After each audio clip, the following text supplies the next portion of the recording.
Mheshimiwa Spika,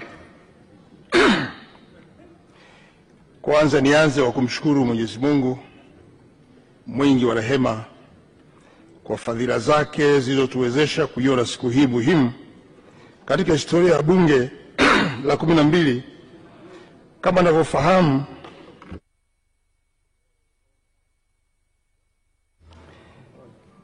Mheshimiwa Spika, naomba nianze kwa kumshukuru Mwenyezi Mungu mwingi wa rehema kwa fadhila zake zilizotuwezesha kuiona siku hii muhimu katika historia ya Bunge la 12. Kama mnavyofahamu, tumekutana leo kwa ajili ya kuhitimisha mkutano wa 19 ambao ulikuwa mahususi kwa ajili ya kupokea na kujadili bajeti ya serikali. Kipekee nitumie nafasi hii kukushukuru sana wewe binafsi Mheshimiwa Dr. Tulia Ackson, mbunge wa Mbeya mjini, Spika wa Bunge la Jamhuri ya Muungano wa Tanzania na Rais wa Umoja wa Mabunge Duniani. Hakika umekuwa kiongozi shupavu na umeonyesha weledi mkubwa katika kuliongoza bunge hili la 12. Mheshimiwa Spika, uzoefu wako wakati wote umekuwa na tija kubwa katika utendaji wa shughuli za serikali bungeni, na kushukuru sana kwa namna ulivyoendesha mijadala yote ya bajeti ya kisekta katika mkutano huu wa 19 pamoja na kupitisha makadirio ya mapato na matumizi ya serikali kwa mwaka wa fedha 2025/26. Mheshimiwa Spika, vile vile nitumie nafasi hii kutoa shukurani kwa Mheshimiwa Musa Azan Zungu, mbunge wa Ilala, naibu spika, pamoja na Mheshimiwa Najma Mutaza Giga, mbunge wa viti maalum, Mheshimiwa Dr. Joseph Kizito Mwagama, mbunge wa Madaba, na Mheshimiwa Deodatus Philip Manyika, mbunge wa Njombe mjini, kwa nafasi zao za mwenyekiti wa bunge. Wakati wote mmekuwa mkinipa ushirikiano wa kutosha wakati nilipokuwa mkisaidia Mheshimiwa Spika katika shughuli za kuendesha bunge hili tukufu. Mheshimiwa Spika, ninatoa shukrani zangu za dhati kwa waheshimiwa wabunge wote kwa kipindi chote cha utekelezaji wa shughuli za bunge la 12. Waheshimiwa wabunge, mmefanya kazi kubwa. Hakika mnastahili pongezi. Maoni, ushauri na michango yenu katika mkutano huu wa bajeti, licha ya kugusa maisha ya wananchi wote, imekuwa ikitoa mwelekeo wa sahihi katika mpango wa utendaji wa shughuli za serikali. Pia nawapongeza kwa kazi kubwa mlioifanya tarehe 24 Juni 2025 ya kupitisha kwa kura ya ndio bajeti ya serikali ya mwaka wa fedha 2025/26 ya shilingi trilioni 56.49 kwa asilimia 98.7.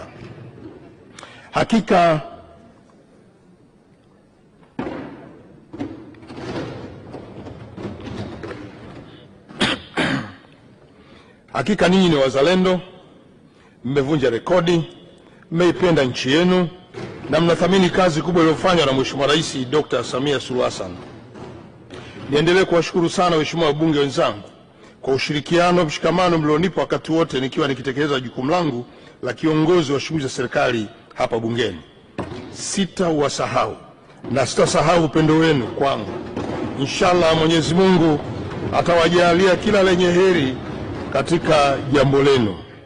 Mheshimiwa Spika, kwa upande wa utekelezaji wa miradi ya maendeleo, waheshimiwa wabunge wamekuwa wakifanya ufuatiliaji wa miradi kwenye majimbo yenu kwa karibu mno. Kila mbunge aliwajibika katika kuhakikisha kuwa upatikanaji wa maendeleo ya haraka kwa lengo la kuinua ustawi wa wananchi wote umefanyika. Mheshimiwa Spika, samahani, asante sana, poleni. Mheshimiwa Spika, kama Waswahili wasemavyo, kila mtenda wema atakumbukwa kwa wema. Niwaombe wananchi wote, endeleeni kuwaunga mkono wabunge wetu huko majimboni.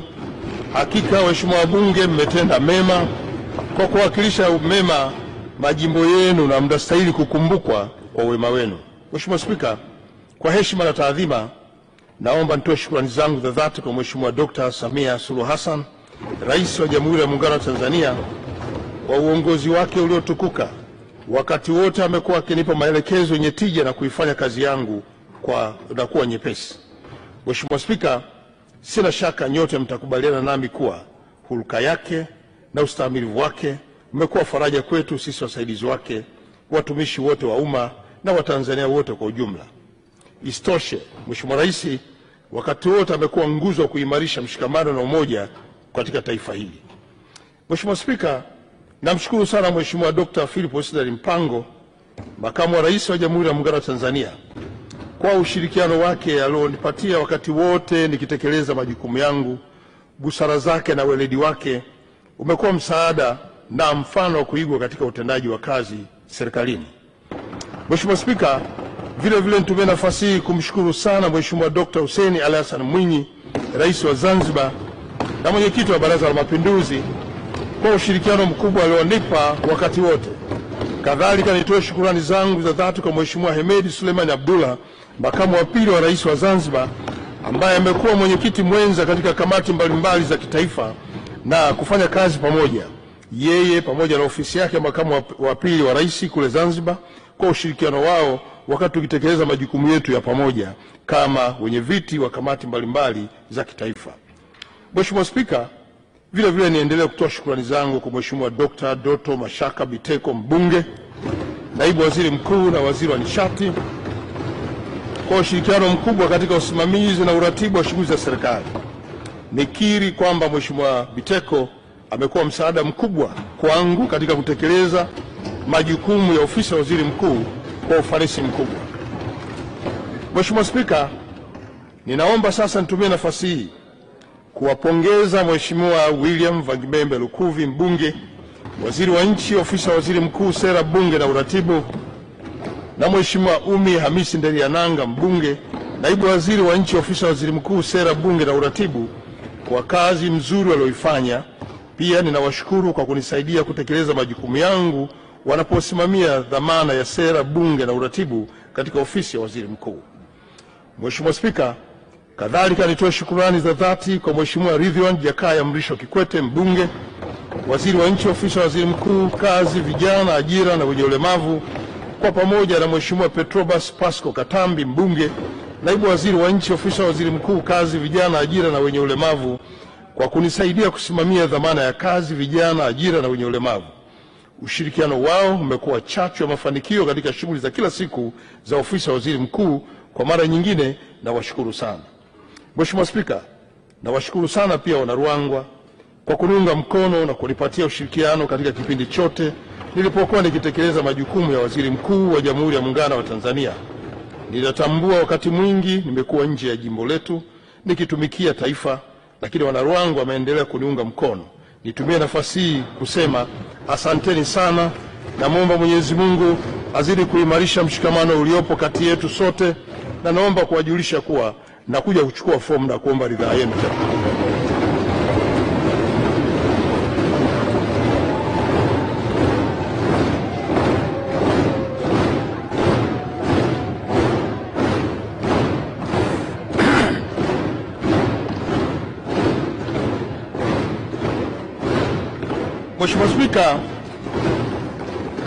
Mheshimiwa Spika, kipekee ninaishukuru familia yangu kiongozwa na mke wangu mpendwa Mary Majaliwa na watoto wangu kwa upendo na uvumilivu walioonesha kwangu wakati wote. Hata pale nilipokuwa napitia magumu, mliendelea kunionyesha upendo wenu. Kwa hakika upendo na mshikamano wenu umekuwa ukinipa nguvu ya kutekeleza majukumu yangu ya kumsaidia kazi Mheshimiwa Rais, kukitumikia chama changu, Chama cha Mapinduzi, na kuwatumikia Wanaruangwa pamoja na Watanzania wote. Asanteni sana na nawashukuru na watakia kila laheri. Salamu za pongezi. Mheshimiwa Spika. Mheshimiwa Spika, wakati mkutano wa 19 wa Bunge ukiendelea, Mheshimiwa Dr. Samia Suluhu Hassan, Rais wa Jamhuri ya Muungano wa Tanzania, alifanya teuzi mbalimbali. Teuzi hizo zilifanywa kwa lengo la kuendelea kuimarisha utoaji wa huduma kwa wananchi na shughuli mbalimbali za serikali na mihimili mingine.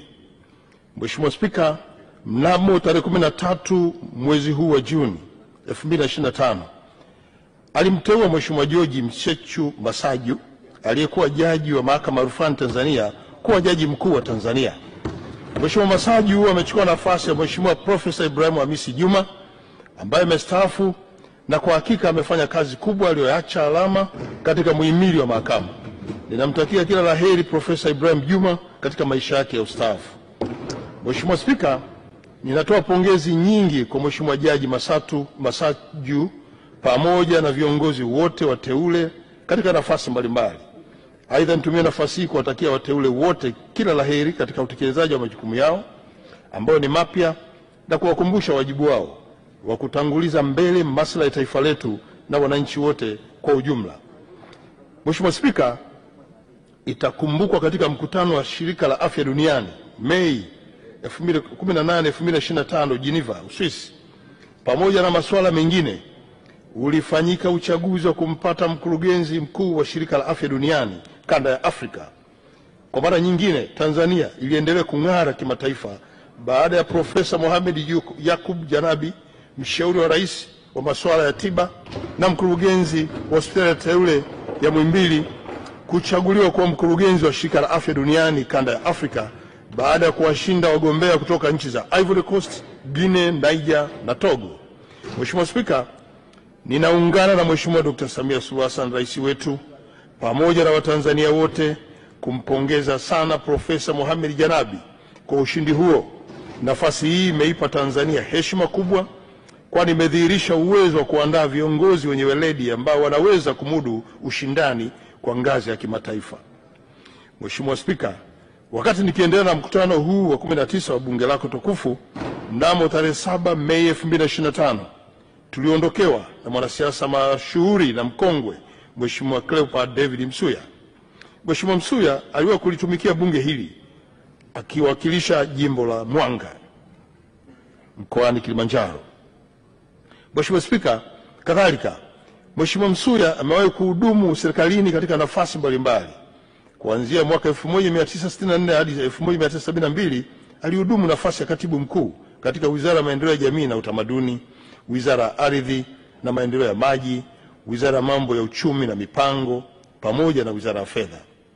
Mheshimiwa Spika, vile vile mwaka 1972 hadi mwaka 1994 alikuwa waziri wa fedha, waziri wa viwanda, waziri wa fedha tena, uchumi na mipango, waziri wa viwanda na biashara, lakini pia amewahi kuwa waziri mkuu kwa vipindi viwili tofauti, mwaka 1980 hadi 1983 na mwaka 1994 hadi ufafanuzi wa mambo mbalimbali. Mheshimiwa Spika, katika mkutano wa 19, maswali ya msingi 724, maswali ya nyongeza 2699 na maswali matano ya papo kwa papo kwa waziri mkuu yaliulizwa na kupatiwa majibu ya serikali. Aidha, katika kipindi cha bunge la 12 nalohitimisha uhai wake, jumla ya maswali ya msingi 5259 na maswali ya nyongeza 18075 pamoja na jumla ya maswali 253 ya papo kwa papo kwa waziri mkuu yaliulizwa na waheshimiwa wabunge na kupatiwa majibu na serikali. Mheshimiwa Spika, pia bunge lilijadili na kupitisha miswada 58 kwa hatua zake zote. Wakati huo bunge lako tukufu lilijadili na kupitisha maazimio 19 ya bunge, ikiwemo ya pongezi 4, kuridhia mikataba ya itifaki 12 na masuala ya maliasili 3. Mheshimiwa Spika, sambamba na hayo, bunge lako tukufu lilipitisha maazimio 922 yanayotokana na taarifa za kamati za mwaka yanayohitaji kutekelezwa na serikali wakati wa uhai wake wa bunge. Lakini vile vile serikali imetoa taarifa 15 kupitia kauli za mawaziri bungeni kwa ajili ya kutoa ufafanuzi wa mambo mbalimbali tofauti yenye maslahi tofauti na mapana kwa taifa letu. Lengo hapa ni kuweka na uwazi katika utendaji wa uwajibikaji wa serikali kwa wananchi kupitia wawakilishi wake hapa bungeni. Mheshimiwa Spika, leo asubuhi tarehe 26 hii Juni, serikali imewasilisha mezani dira ya maendeleo ya taifa ya mwaka 2025-2050, na dira hiyo itakuwa zana muhimu itakayotoa mwelekeo wa taifa kwa miaka 25 ijayo. Nitumie fursa hii niwaombe wabunge wenzangu, tunaporudi majimboni tukawe mabalozi wazuri kwa wananchi kueleza mazuri yaliyopo kwenye hiyo dira. Mheshimiwa Spika, nieleze utekelezaji wa mpango wa bajeti ya serikali kwa mwaka uliopita 2024-2025. Kipekee nataka niendelee kuwapongeza watendaji wote wa serikali kwa kutekeleza kamilifu mpango wa bajeti ya serikali kwa mwaka wa fedha 2024/25. Mtakumbuka tarehe 12 Juni 2025, Waziri wa Mipango na Uwekezaji pamoja na Waziri wa Fedha walieleza bayana kwenye hotuba zao mafanikio yaliyopatikana, na kwa hakika utekelezaji wake umefanyika kwa ufanisi na kwa kiwango kikubwa. Mheshimiwa Spika, niendelee kutoa pongezi kwa mafanikio ya serikali ya awamu ya 6. Mheshimiwa Spika, Mheshimiwa Dr. Samia Suluhu Hassan, rais wetu, alipoingia madarakani alibainisha falsafa ya kazi iendelee. Sote tu mashuhuda falsafa hiyo ameitekeleza kwa vitendo, kwa kukamilisha miradi iliyokuwepo na kuibua mipya. Wenye macho hawambitazama, mafanikio makubwa yamepatikana kwenye sekta mbalimbali, na siri ya mafanikio hayo ni uongozi thabiti wa Mheshimiwa rais wetu. Mheshimiwa Spika, katika hotuba ya bajeti ya ofisi ya Waziri Mkuu nilieleza mafanikio yaliyopatikana katika sekta mbalimbali kwa upana na uwazi, ikiwemo sekta za afya, elimu, maji, kilimo, nishati, ujenzi wa miundombinu, umeme, michezo, uchukuzi. Lakini vile waheshimiwa mawaziri wakati wakiwasilisha bajeti zao walieleza kwa kina juu ya mafanikio yaliyopatikana kwenye sekta zao. Sikusudi kuyarudia hapa. Mheshimiwa Spika, kwa upande mwingine tumeshuhudia waheshimiwa wabunge na wananchi kwa ujumla wakimpongeza Mheshimiwa rais kwa kazi mzuri aliyoifanya. Nami niungane nanyi kuendelea kumpongeza Mheshimiwa Dr. Samia Suluhu Hassan, rais wetu wa Jamhuri ya Muungano wa Tanzania, kwa uongozi wake thabiti uliowezesha nchi yetu kupata mafanikio makubwa ambayo tunayo kwa sasa. Mheshimiwa Spika, chini ya falsafa ya 4R na umuhimu wake nchini, tumeona namna ambavyo rais wetu alipoingia madarakani alitambulisha falsafa ya 4R, yani reconciliation, maridhiano; resilience, ustahimilivu; reform, mabadiliko; na rebuilding, kujenga upya, ikiwa ndio dira ya kisera inayolenga kuijenga upya Tanzania yenye mshikamano, lakini pia nchi yenye haki na maendeleo endelevu kwa misingi ya demokrasia na ushirikishwaji wa wananchi wake.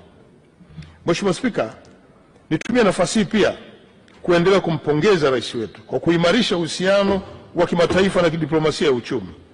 Maono yake katika kufikia azma ya kuiunganisha Tanzania na mataifa mengine kiuchumi na kisiasa yamewezesha kupata mafanikio makubwa, yakiwemo haya yafuatayo: moja, kushiriki kikamilifu katika mikutano, makongamano na majukwaa mbalimbali yanayolenga kuimarisha ushirikiano wa kimataifa katika kukabiliana na changamoto za kidunia.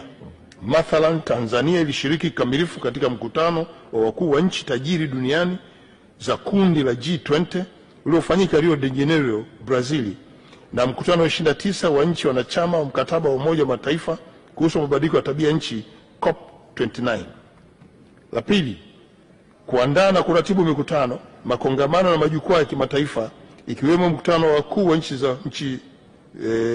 nchi za Umoja wa Afrika kuhusu nishati, Africa Energy Summit 2025, na mkutano wa jukwaa la mfumo wa chakula Afrika, African Food System Summit 2023. Tatu, tumeratibu ziara za kimkakati za viongozi kitaifa nje ya nchi pamoja na kupokea viongozi wa kimataifa waliotembelea nchini kwetu. Ziara hizo zimefanikisha kufikiwa makubaliano kadhaa na kusainiwa mikataba ya ushirikiano kwa ajili ya ufadhili wa miradi ya maendeleo katika sekta za kipaumbele. Mikataba hiyo ni pamoja na mkataba kati ya China, Zambia, Tanzania kwa lengo la kufufua reli ya Tazara ili kuboresha huduma za reli hiyo. Nne, Mheshimiwa rais wetu kupokea wenyekiti wa asasi ya siasa, ulinzi na usalama ya Jumuiya ya Maendeleo Kusini mwa Afrika SADC yenye jukumu la kusimamia masuala ya ulinzi na usalama. Chini ya wenyekiti wake pamoja na masuala mengine, tumeweza kusimamia uangalizi wa chaguzi kwenye nchi za Botswana, Mauritius, Msumbiji, vile vile Namibia. Na tano, tumeweza kuongeza ushawishi wa Tanzania katika medani za kimataifa uliowezesha kushika nafasi ya uongozi katika mashirika ya kikanda. Mathalan, Dr. Tuli Angelile Kapologwe aliyechaguliwa kuwa mkurugenzi mkuu wa Jumuiya ya Afya nchi za Afrika Mashariki, Kati na Kusini, pamoja na Profesa Mohamed Yakub Janabi kuchaguliwa kuwa mkurugenzi wa Shirika la Afya Duniani kanda ya Afrika. Haya yote ni sehemu ya mafanikio makubwa ambayo tumeyafikia. Mheshimiwa Spika, naomba nizungumzie tuzo za kimataifa ambazo zinatambua mchango wa nchi yetu na rais wetu katika utendaji kazi kwenye maeneo mbalimbali. Kama nilivyoeleza hapo awali, yako mafanikio mbalimbali yamepatikana katika serikali ya awamu ya sita. Hii ni kutokana na maono na uongozi thabiti wa rais wetu. Taasisi mbalimbali za kimataifa na kitaifa zimeona kutambua mchango wa rais wetu na kutoa tuzo zikiwemo hizi zifuatazo. Kuna zile tuzo za kimataifa. Ya kwanza kwenye sekta ya afya, tarehe 4 Februari 2025, Mheshimiwa Rais Dr. Samia Suluhu Hassan alipokea tuzo ya Global Gates Goalkeepers. Tuzo hii inatambua uongozi na mchango wake katika kuimarisha afya ya uzazi na kupunguza vifo vya mama na mtoto hapa nchini. Aidha, Mheshimiwa Rais ndiye kiongozi wa kwanza kupokea tuzo hiyo barani Afrika, jambo lilochochea kwa uongozi wake mahiri na kufanya mataifa makubwa duniani yatambue mchango wake.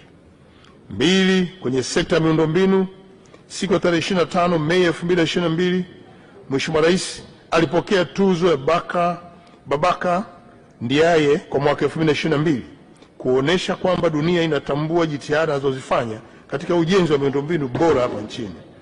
Tuzo ya Babaka Ndiaye hutolewa kwa watu mashuhuri duniani walioonyesha dhamira ya kuendeleza sekta ya miundombinu ya usafiri kwenye nchi zao. 3, kwenye sekta ya sanaa, tarehe 19 Novemba 2022, Mheshimiwa Rais alikabidhiwa tuzo ya uongozi kimageuzi African Leaders Award 2022 kutoka taasisi ya Afrima ya nchini Dallas, Marekani, kwa kutambua mchango wake katika sanaa nchini Tanzania. Mheshimiwa Rais Dr. Samia alitumia siku 8 nje ya ofisi kuandaa filamu ya Tanzania The Royal Tour ambayo alikuwa anaongoza watalii akionyesha dunia uzuri wa Tanzania. Vile vile katika kipindi kifupi cha uongozi wake alifanya mageuzi makubwa katika sekta sanaa, ikiwemo kurejesha tuzo za muziki na kuboresha mifumo ya mirabaha ili kuwainua wasanii hapa nchini. 4, kwenye sekta ya utalii, siku tarehe 10 Septemba 2022, Mheshimiwa Rais alipewa tuzo ya heshima ya Pine African Award 2022 jijini Lagos, Nigeria, akitambuliwa kuwa kiongozi bora mwajibikaji katika kuendeleza sekta ya utalii barani Afrika. 5, siku ya tarehe 11 Disemba 2022, taasisi ya International Iconic ya India, nchi ambayo ni maarufu katika soko la kimataifa la filamu duniani, lilimtunuku Mheshimiwa Rais Dr. Samia Suluhu Hassan kuwa mshindi wa tuzo ya mwongoza watalii bora. Tuzo hiyo ilitolewa na kutambua na kuthamini mchango wake na kuwa mhusika mkuu kwenye filamu The Royal Tour. Filamu hiyo ilitangaza vivutio vya utalii vya Tanzania, hivyo kuchochea ongezeko la idadi ya watalii hapa nchini na ongezeko la mapato ya sekta hiyo hapa nchini. Tuzo za ndani ya taifa. Mheshimiwa Spika, kama wasemavyo wahenga, mcheza kwao hutuzwa. Hivyo sio tu taasisi za nje pekee, bali hata taasisi za ndani zimetambua mchango wake na kutoa tuzo ikiwemo zifuatazo. 1, tarehe 31 mwezi Mei 2025, Bunge la Jamhuri ya Muungano wa Tanzania lilimtunuku Mheshimiwa Rais Dr. Samia Suluhu Hassan tuzo maalum ya heshima ya kutambua mchango wake katika kulitumikia taifa na kuwaletea wananchi maendeleo. Hongera sana Mheshimiwa Spika, hongera sana waheshimiwa wabunge, hongera familia ya bunge kwa tuzo hiyo. 2, tarehe 19 Juni 2025, mradi wa Simiyu endelevu ulimtunuku Mheshimiwa Rais tuzo maalum ya kumtambua dhamira yake thabiti ya kujenga taifa linalostahimili mabadiliko ya tabia nchi. 3, wakati wa maonyesho ya kimataifa ya wakulima 8 ambayo kitaifa ilifanyika Agosti 2023 kwenye viwanja vya John Mwakangale jijini Mbeya, Mheshimiwa Rais alipokea tuzo maalum kutoka kwa mkuu wa mkoa wa Rukwa Mheshimiwa Makongoro Nyerere, aliyeikabidhi kwa niaba ya wananchi wa mikoa ya Nyanda za Juu Kusini kwa kutambua mchango wake katika kuendeleza sekta ya kilimo hapa nchini. 4, mwezi Februari 2025, Wizara ya Elimu, Sayansi na Teknolojia pia ilimtunuku Mheshimiwa Rais tuzo maalum ya kutambua mchango, maono na uongozi wake katika kuifanya elimu kama nguzo kuu ya maendeleo hapa nchini. Na 5, Mei 11, 2024, Chama cha Msalaba Mwekundu Tanzania TRCS kilimtunuku tuzo binadamu Mheshimiwa Rais ikiwa ni kutambua na kuheshimu mchango wake katika masuala mbalimbali yanayogusa jamii ya Watanzania. Huku Mheshimiwa Spika, kiongozi wetu, rais wetu akipokea shahada za heshima kutoka vyuo vikuu mbalimbali. Nianze na shahada zilizotolewa kwa lengo la msukumo wa wanazuoni katika vyuo vikuu vya ndani na nje ya nchi kumtunuku shahada za juu za udaktari wa heshima. Waheshimiwa wabunge, mtakumbuka kuwa tarehe 30 Novemba 2022 Chuo Kikuu cha Dar es Salaam kilimtunuku shahada ya heshima ya daktari wa falsafa Mheshimiwa Rais, na kutunukiwa shahada hiyo kutokana na mchango wake katika nyanja za elimu, afya na haki za binadamu. Mheshimiwa Spika, licha ya Chuo Kikuu cha Dar es Salaam, vyuo vikuu vingine vya nchi za ughaibuni navyo vimetambua mchango wake katika maeneo mengine na kumtunuku shahada za udaktari wa heshima. Mnamo tarehe 10 Oktoba 2023 alitunukiwa shahada ya heshima ya udaktari wa falsafa na Chuo Kikuu cha Jawaharlal Nehru kilichopo New Delhi nchini India. Mheshimiwa Spika, tarehe 28 Disemba 2023 Chuo Kikuu cha Zanzibar SUZA kilimtunukia Mheshimiwa Rais shahada ya heshima ya udaktari katika usimamizi wa utalii wa masoko. SUZA ilimtunuku tuzo hiyo kutokana na mchango wake mkubwa katika kuinua uchumi wa nchi kupitia sekta ya utalii. Mheshimiwa Spika, tarehe 18 Aprili 2024 rais wetu alitunukiwa shahada ya heshima ya udaktari katika uchumi na Chuo Kikuu cha Ankara cha nchini Uturuki, ikiwa ni ishara ya kutambua mchango wake katika kuboresha maisha ya Tanzania kupitia mageuzi mbalimbali pamoja na kuimarisha ushirikiano wa kiuchumi na nchi mbalimbali duniani ikiwemo nchi ya Uturuki. Mheshimiwa Spika, tarehe 3 Juni 2024 rais wetu alitunukiwa shahada ya udaktari wa falsafa ya heshima kwa sekta ya anga na rais wa Chuo Kikuu cha Sayansi ya Anga cha Jamhuri ya Korea. Mheshimiwa Spika, tuzo hizi mbalimbali ni ushuhuda wa kazi kubwa inayofanywa na rais wetu Mheshimiwa Dr. Samia Suluhu Hassan na kutambulisha taifa letu kikanda na kimataifa. Hakika kama nchi tunajivunia lulu hii na tunaendelea kuhakikisha kuwa taifa na Watanzania kwa ujumla kwamba tunaitunza, tutaienzi na kuitunuku kikamilifu. Mheshimiwa Spika, naomba sasa nitumie nafasi hii kutambua mchango wa watendaji wote ambao wametekeleza kwa vitendo maono ya rais wetu. Leo tunajivunia mafanikio makubwa katika utendaji wa serikali kwa kila sekta hapa nchini. Mafanikio haya yanatokana na kujitoa kwao katika kuhakikisha mikakati na maono vinatekelezwa kama ilivyokusudiwa. Mheshimiwa Spika, ninawapongeza waheshimiwa mawaziri, wakuu wa mikoa, naibu waziri na wakuu wa wilaya kwa usimamizi wa majukumu yenu kulingana na dhamana mlizopewa. Pia nimpongeze Mheshimiwa Hamza Said Johari, mwanasheria mkuu wa serikali, kwa kutuongoza vema katika ushauri, miongozo na kutafsiri sheria. Mheshimiwa Spika, nataka nitumie nafasi hii kumpongeza Mheshimiwa Balozi Dr. Moses Mpogole Kusiluka, katibu mkuu kiongozi, pamoja na makatibu wakuu wote, makatibu tawala wa mikoa na naibu makatibu wakuu kwa ushirikiano mlioupoa wakati wote wa utekelezaji wa majukumu ya waziri mkuu kama msimamizi wa shughuli za serikali. Mheshimiwa Spika, kipekee ninamshukuru Dr. Jim James Yonazi, katibu mkuu ofisi ya waziri mkuu, sera, bunge na uratibu, Bi Mary Ngelela Maganga, katibu mkuu ofisi ya waziri mkuu, kazi, vijana, ajira na wenye ulemavu.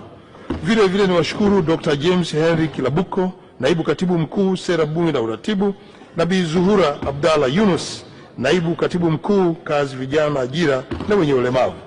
Ninazishukuru sana management za ofisi ya waziri mkuu, ofisi binafsi ya waziri mkuu, pamoja na watumishi wote wa ofisi ya waziri mkuu. Asante sana kwa utumishi wenu uliotukuka.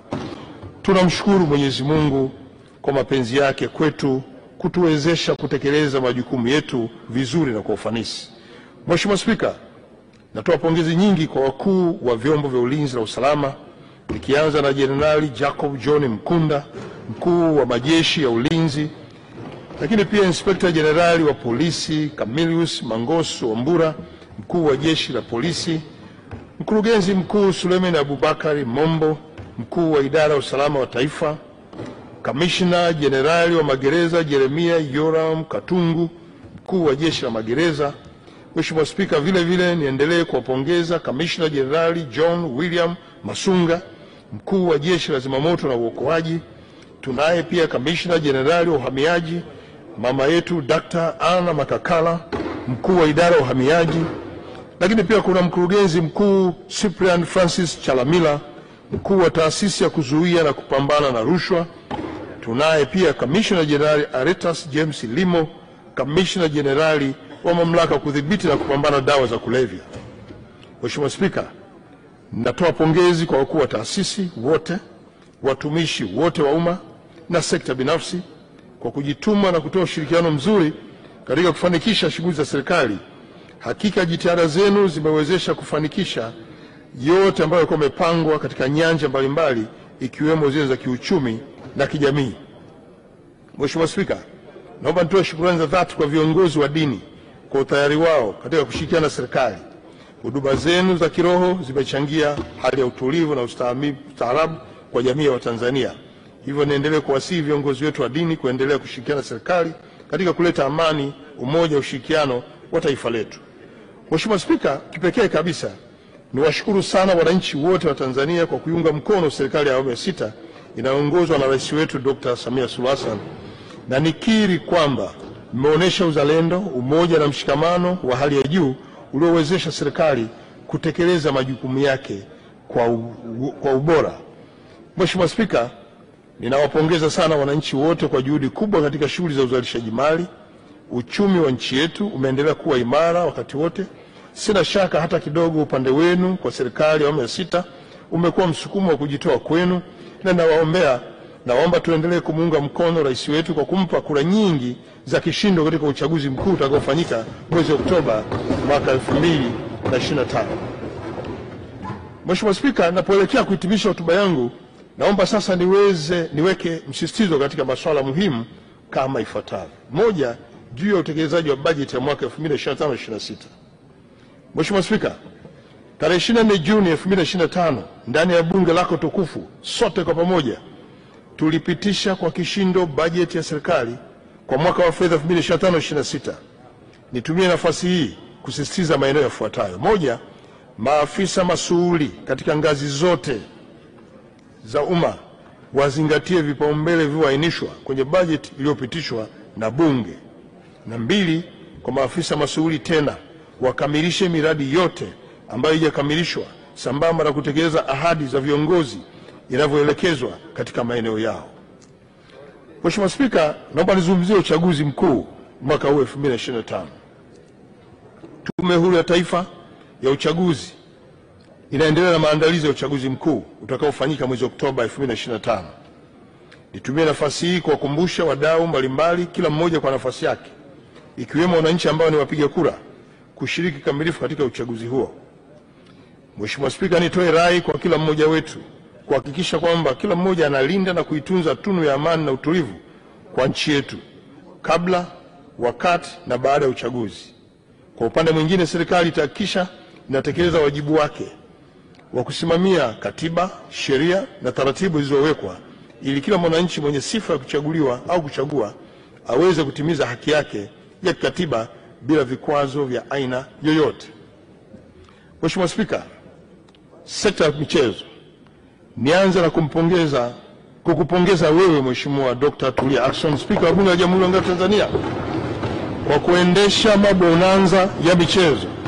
Ninafahamu mabonanza haya yameanza kufanyika tangu Januari mwaka 2023 lenye lengo la kuwahamasisha wabunge na watumishi wa ofisi ya Bunge kujenga tabia ya kufanya mazoezi kama wanafamilia ya taasisi ya Bunge. Lakini vile vile mabonanza haya yanalenga kujenga na kuimarisha afya, umoja kama taasisi na kuongeza tija katika kutekeleza majukumu ya kulitumikia taifa letu kwa ufanisi. Pia ni fursa kwa wadau mbalimbali kushirikiana na familia ya Bunge pamoja na wananchi katika michezo na burudani kwa pamoja na wabunge wao. Mheshimiwa Spika, ninakupongeza sana kwa kutoa fursa hii kwa waheshimiwa wabunge kuonesha vipaji vyao katika michezo mbalimbali. Ama kwa hakika hivi juzi waheshimiwa wabunge wameendelea kuonyesha vipaji vyao na umahiri mkubwa katika michezo na viwango vya hali ya juu vyenye ubora wa kitaifa na kimataifa. na nawasihi kwamba wote tuendelee na mazoezi haya, yana nafasi mzuri kiafya na yaleta pia yanaimarisha pia mahusiano. Tumeshuhudia umahiri wa waheshimiwa wabunge kwenye michezo ya mipira, mbio, kuvuta kamba, kufukuza kuku, ulaji na unywaji wa kiasi, lakini pia na michezo ya ndani. Mheshimiwa Spika, naomba nizungumzie mwenendo mashindano ya kimataifa ya michezo mbalimbali. Katika miaka hivi karibuni, Tanzania imeendelea kujipambanua kama nchi yenye vipaji, ari na uwezo mkubwa katika michezo na kuzipeleka timu zetu kimataifa. Timu yetu ya soka ya taifa wanaume, Taifa Star, imeonyesha ushindani wa hali ya juu kwenye mashindano ya kimataifa, ikiwemo rekodi za kuvutia kwenye mechi za kufuzu AFCON na hata kushinda timu ambazo zamani zilitazamwa kama vigogo wa soka barani Afrika. Vivyo hivyo, timu ya wanawake Twiga Star imeendelea kutoa taswira ya matumaini kwa wasichana wetu, wakionyesha kuwa michezo si tu ya jinsia fulani, bali ni ya kila mwanamichezo mwenye ndoto, bidii na moyo wa uzalendo. Mheshimiwa Spika, vilabu vyetu vya mipira miguu nchini vimeendelea kupeperusha bendera ya taifa letu kwa kufanya vizuri katika mashindano ya kimataifa na kuwa timu tishio barani Afrika kwa sasa. Hapa nitambue kazi kubwa iliyofanywa na timu yetu ya Yanga kwa kuweza kupiga hatua muhimu kwenye kombe la mabingwa barani Afrika na kufikia hatua ya makundi ya msimu wa 2024-2025 ambayo ni muhimu sana kwa ustawi wa ubora wa ligi yetu. Mheshimiwa Spika, jana tarehe 25 Juni 2025 mchezo namba 184 wa ligi kuu ya NBC maarufu Kariakoo Derby kati ya Yanga na Simba katika dimba la Benjamin Mkapa maarufu Lupaso. Mchezo huo ulimalizika kwa timu ya Yanga kuifunga Simba 2-0.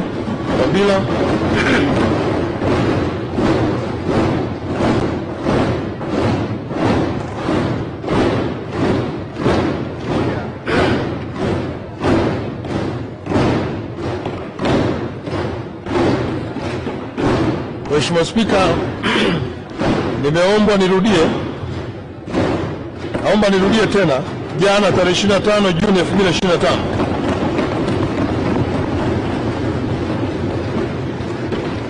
ulichezwa mchezo namba 184 wa ligi kuu ya NBC maarufu Kariakoo Derby kati ya Yanga na Simba katika dimba la Benjamin Mkapa maarufu kama Lupaso.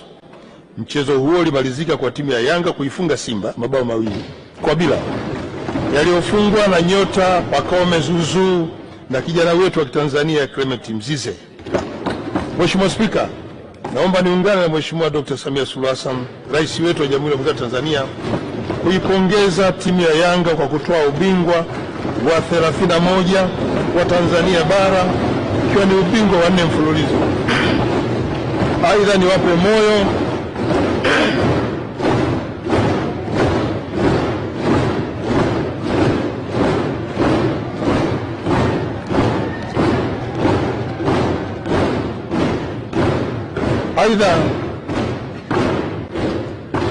niwatie moyo klabu ya Simba kwa kuendelea kupambana mpaka mechi ya mwisho na kuongeza ladha ya timu yetu. Pia niwapongeze wachezaji wote wa timu zote za ligi hapa nchini. Viongozi wa vilabu vya soka, pongezi sana. Wadhamini na wafadhili wa michezo, hongera sana. Na viongozi wa shirikisho letu la mpira nchini TFF, hongera sana kwa usimamizi mzuri kwenye mpira huu wa miguu. Mheshimiwa Spika, kwa upande mwingine nipongeze sana klabu ya Simba kwa hatua kubwa ya kutinga fainali katika kombe la shirikisho barani Afrika kwa msimu wa 2024-2025. Timu hiyo ilihitimisha mchezo wake kwa sare ya magoli 1-1 dhidi ya timu ya RS Berkane kutoka Morocco katika uwanja wa New Aman Zanzibar. Nazipongeza sana timu zetu za Yanga na Simba kwa hatua kubwa ambazo wamefikia, lakini pia naipongeza timu ya Azam FC ikifuatia kwa ubora na uwekezaji mzuri na viwango katika soka la hapa Tanzania. Mheshimiwa Spika, naomba nizungumzie maandalizi ya michezo ya CHAN na AFCON mwaka 2027. Mwaka huu 2025, Tanzania imepewa heshima kipekee kuwa mwenyeji wa michuano ya bingwa wa mataifa ya Afrika kwa wachezaji wa ligi za ndani CHAN 2025. Tayari serikali kupitia wizara husika na kushirikiana na shirikisho la mpira wa miguu Tanzania TFF imeanza maandalizi ya kina na kuhakikisha viwanja, miundombinu na huduma muhimu zitakidhi viwango vya kimataifa. Na tayari tumeshapangiwa timu 5 zitakuwa Benjamin Mkapa, timu 4 zitakuwa New Amani Zanzibar. Kwa hiyo tuna timu 9 na vituo 2 hapa Tanzania. Lakini Tanzania itakuwa mwenyeji wa ufunguzi wa michezo ya CHAN mara tu itakapoanza mwezi wa 8. Mheshimiwa Spika, hadi kufikia Juni 2025 ukarabati wa uwanja wa New Amani Zanzibar umeshakamilika. Ujenzi wa uwanja wa Arusha umefikia 47%. Ukarabati wa uwanja wa Benjamin Mkapa umefikia 88%. Mheshimiwa Spika, pamoja na jitihada za ujenzi wa ukarabati wa miundombinu ya msingi, vile vile ukarabati wa viwanja vya mazoezi unaendelea vizuri, ambapo ukarabati wake umefikia 90%. Viwanja hivyo ni Gymkhana, uwanja wa chuo cha sheria na uwanja wa Meja Jenerali Isamuhyo kule Mbezi Beach, Mbweni. Mheshimiwa Spika, kwa mwaka 2024-2025 wanamichezo na timu mbalimbali wamefanya vizuri katika mashindano ya kimataifa na kuipeperusha bendera ya taifa, na baadhi ya timu na wanamichezo waliopeperusha bendera ya taifa na kuletea heshima nchi yetu ni pamoja na hawa wafuatao. Moja, mabingwa wa mashindano ya wanawake Afrika Mashariki na Kati CECAFA Senior Women Championship 2025, na yenyewe imeletea heshima taifa letu. Timu ya taifa ya cricket ya wanaume chini ya miaka 19 ambayo imefuzu kucheza kombe la dunia ambalo limefanyika katika nchi za Zimbabwe na Namibia, itafanyika Zimbabwe na Namibia mwaka 2026. Timu ya taifa wanawake ya mchezo wa fusto ilishika nafasi ya 2 katika mashindano ya Afrika na tayari imefuzu kucheza kombe la dunia nchini Ufilipino mwezi Novemba mwaka huu 2025. Klabu ya Simba ilifikia hatua ya fainali la kombe la shirikisho la CAF na kuwa mshindi wa 2 baada ya kupoteza mchezo wake na timu ya RS Berkane kutoka nchini Morocco. Timu ya taifa ya wasichana ya mpira wa kikapu na umri chini ya miaka 16 ilikuwa mshindi wa mashindano ya Afrika Mashariki ambayo yalifanyika Kibaha mkoani Pwani mwaka 2024.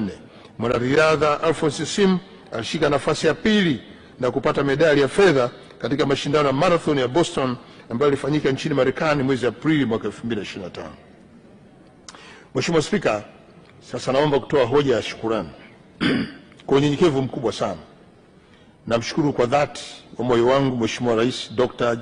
Samia Suluhu Hassan, kwanza kwa imani yake isiyopimika aliyoionyesha kwangu tangu aliposhika hatamu ya kuliongoza taifa hili. Kwa hakika ni jambo linaloweka historia isiyosahaulika kwangu binafsi, familia yangu na wanaruangwa na Watanzania wote kwa ujumla. Mheshimiwa Spika, uniruhusu kwa unyenyekevu mkubwa niguse jambo la kihistoria lenye hisia na uzito mkubwa kwa taifa letu.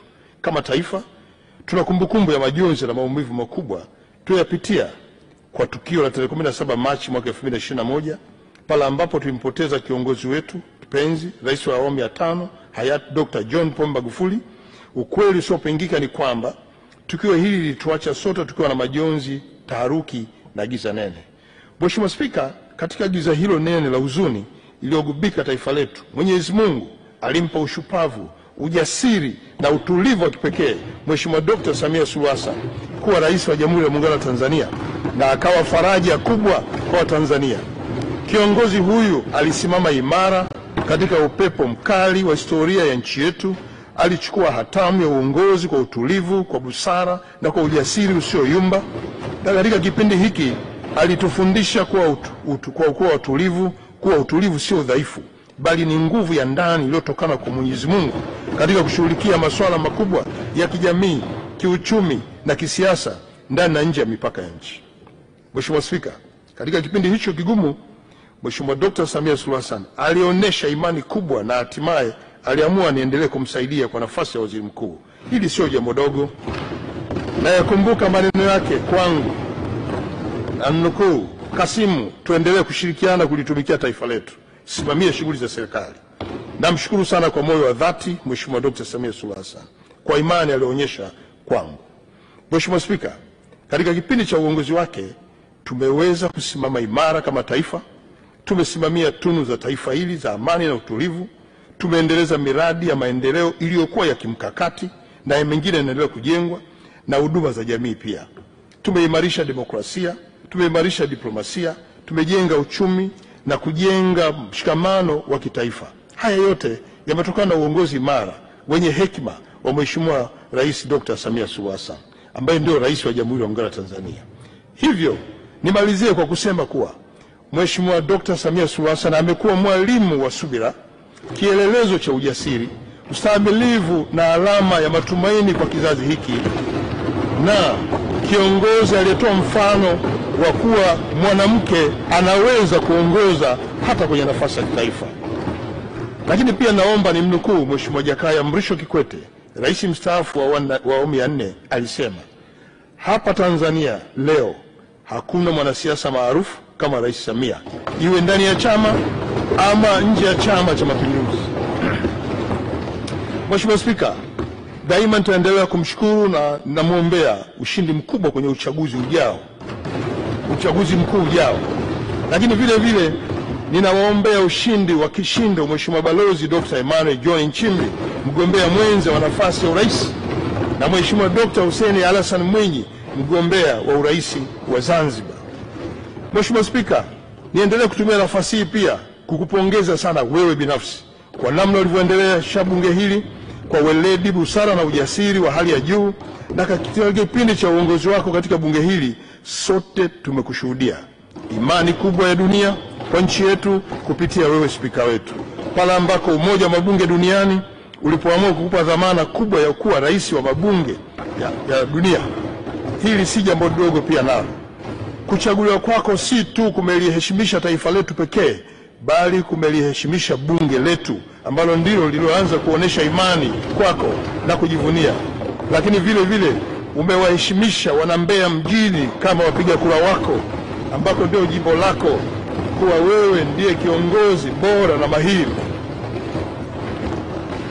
Na Mheshimiwa Spika, sote tunafahamu kuwa umefunga mkanda wa kazi na upo tayari kuwahudumia wananchi wa jimbo lako jipya la Uyole. Baada ya kuwa umefanya vizuri kwenye jimbo lako la Mbeya mjini, sina shaka kuwa wananchi wanasubiri kwa hamu kubwa kukupa ridhaa hiyo ili kuweza kuwakilisha katika chombo hiki na majukumu uliopewa kwa ngazi ya kimataifa. Na niungane na waheshimiwa wabunge wenzangu kukutakia kila laheri Mheshimiwa Spika katika uchaguzi mkuu ujao. Ninaomba wana Uyole mrudisheni Mheshimiwa Spika Mheshimiwa wetu bungeni ili aje kuwakilisha vizuri na aweze kuendesha bunge letu vizuri. Mheshimiwa Spika, vile vile niendelee kumpongeza Mheshimiwa Naibu Spika wa bunge letu Mheshimiwa Musa Azan Zungu, mbunge wa Ilala. Naye tunamwombea kila laheri kwenye mchakato ujao, apate ushindi wa kutosha. Na washukuru na kuwatakia ushindi mnono waheshimiwa wenye viti wa bunge, Mheshimiwa Najima Murtaza Giga mbunge, Mheshimiwa Dr. Joseph Kizito Mwagama mbunge, na Mheshimiwa Deus Philip Manyika mbunge. Tunawaomba wapiga kura wawape kura za kutosha ili mrudi bungeni tena. Mheshimiwa Spika, ninamtakia kila laheri Mheshimiwa Dr. Doto Mashaka Biteko mbunge, naibu waziri mkuu na waziri wa nishati, ili wananchi wa Bukombe waweze kukupitisha na kukupa kura za kutosha uweze kushinda. Umekuwa msaada sana kwangu katika kutekeleza majukumu ya ofisi ya waziri mkuu. Hongera sana, kila laheri. Inshallah Mwenyezi Mungu atakurudisha katika bunge hili. Mheshimiwa Spika, nitumie nafasi hii kutambua kazi kubwa iliyofanywa na waheshimiwa mawaziri, naibu mawaziri, makatibu wakuu, naibu makatibu wakuu na wasaidizi wake. Kwa mawaziri na naibu mawaziri na waombea ushindi mwema, tena wakishindo inshallah mtashinda kwa ushindi mnono. Hapa naomba nimuombee kibali kwa Mwenyezi Mungu Mheshimiwa William Vagimembe Lukuvi, mbunge wa Isimani. Tunakuombea kila laheri wana Isimani, wakupigie kura nyingi za ndio na urudi tena bungeni. Mheshimiwa Ridhiwani Jakaya Mrisho Kikwete kule Chalinze, na waombea sana wana Chalinze, mtende mema kwa Mheshimiwa Ridhiwani Jakaya Mrisho Kikwete ili arudi tena hapa jimboni. Vile vile Mheshimiwa Petrobas Katambi kule Shinyanga mjini, naye pia namuombea kila laheri ili apate kura nyingi na aweze kurudi tena bungeni, pamoja na dada yetu Mheshimiwa Umi Nderi Ananga kutoka kundi maalum ili aweze kupata kura za kutosha na aendelee kuwakilisha. Na waheshimiwa mawaziri na naibu mawaziri, nirudie tena, naamini Mwenyezi Mungu ataendelea kuwaongoza katika kuomba, lakini wanajimbo waweze kuwarudisha kwa kura nyingi. Naomba nirudie tena kuwashukuru waheshimiwa wabunge wenzangu kwa ushirikiano mkubwa mlionipa wakati wote nikitekeleza majukumu yangu. Nami nawatakia ushindi wa kishindo kwenye majimbo yenu kwenye kinyang'anyiro kijacho. Kwanza, kura za maoni mshinde, lakini mbili, mpigiwe kura nyingi kwenye uchaguzi mkuu, muweze kurudi tena hapa bungeni, muweze kuja kuwakilisha wananchi wenu. Inshallah Mwenyezi Mungu, wote mtapigiwa kura za ndio za kutosha. Mheshimiwa Spika, kadhalika nataka nimpongeze ndugu Baraka Ildefonsi Leonard, katibu wa Bunge, kwa ushirikiano mkubwa katika utekelezaji wa shughuli za Bunge, na ninawapongeza pia watumishi wote wa ofisi ya Bunge kwa kazi kubwa na mzuri ya kuandaa, kuratibu na kusimamia mwenendo wa shughuli za Bunge na kutoa huduma stahiki kwa waheshimiwa wabunge. Mheshimiwa Spika, pia nawapongeza wanahabari kwa kazi kubwa ya kuhabarisha umma kwa uwazi, uaminifu na weledi wa hali ya juu katika kipindi chote cha mkutano, na mnaendelea na jukumu hili kuwahabarisha Watanzania nini hasa kinasibu katika kipindi hiki. Itakuwa mchoyo wa fadhila kama sitawapongeza na kuwashukuru madereva wetu waliofanya kazi nzuri kusimamia uhai wetu, kusimamia usalama wa waheshimiwa wabunge wakati wa kuja bungeni Dodoma na kurudi pia kwenye majimbo. Hii ni pamoja na watoa huduma wengine waliotuhudumia katika kipindi chote cha Bunge. Mheshimiwa Spika, tukiwa tunaelekea kuhitimisha mkutano huu wa 19 wa Bunge la 12, nikiri kuwa Bunge hili limefanya kazi kwa bidii, tumetafakari hoja, tumejadili miswada na tumetoa maazimio yenye tija kwa maendeleo ya nchi yetu. Ni wakati sasa wa kurejea majimboni ili kujiandaa na uchaguzi mkuu. Ni matumaini yangu kwamba wananchi watatupa ridhaa kwa mara nyingine. Mheshimiwa Spika, baada ya kusema haya, naomba kutoa hoja. Asante sana.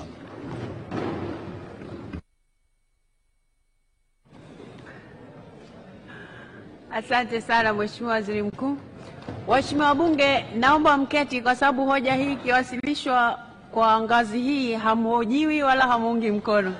Lakini ninawashukuru sana. Ninawashukuru sana. Mnataka lazima mhojiwe? Haja